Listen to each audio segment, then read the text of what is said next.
It surprised me when I heard this stat that on average, B2B salespeople spend 30% of their time creating content.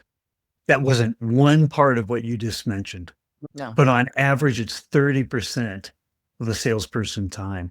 And over 2/3 of the content that they get from marketing, they don't feel has any value. So it's like, I think my surmise on that is I'm not getting what I need, so I'm having to create it because content is such an important part of sharing and value and the connective tissue between meetings and sharing and getting the next meeting and following up on the past meetings. And when you heard that stat, how did that make you feel? Look, when I say 50% preparation, I also think you need to be out in the market. I had one sales team once that didn't last very long because they actually didn't believe in calling on customers. So that's a whole separate issue. They were order takers waiting for the phone to ring. But nonetheless, 50% in front of customers, but the 50% of preparation can include content creation. So as you're doing your homework and as you're preparing for a meeting, you're correct. You often create some deliverable that you can bring with you to either facilitate the conversation or as a leave behind. So I think you could include that in my 50% preparation or homework side of things. Also, you talked about marketing, Steve. Relationship between sales and marketing is another version of the growth helix.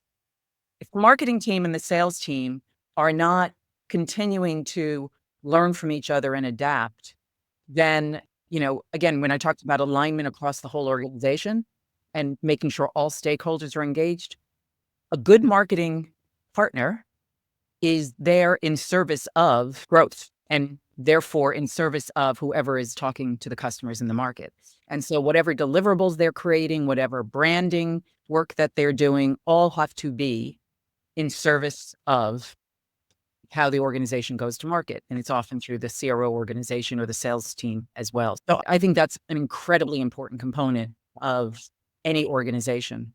And I've worked in organizations where it was highly functional. The CMO and I were literally like partners in crime. We would hope present to the board. The board often would say they've never heard a better articulated marketing and sales conversation. And we would constantly talk about what we're seeing, what we're learning, and constantly adapting what is being created. Also, in order to do demand generation, right? Whether marketing has a very big role in creating demand that the CRO organization can serve. So it is not a nice to have, it's a must have, working with the marketing team and having well-prepared content to take to a customer is also critically important. So I think all of these things fit together, but content creation is part of doing your homework.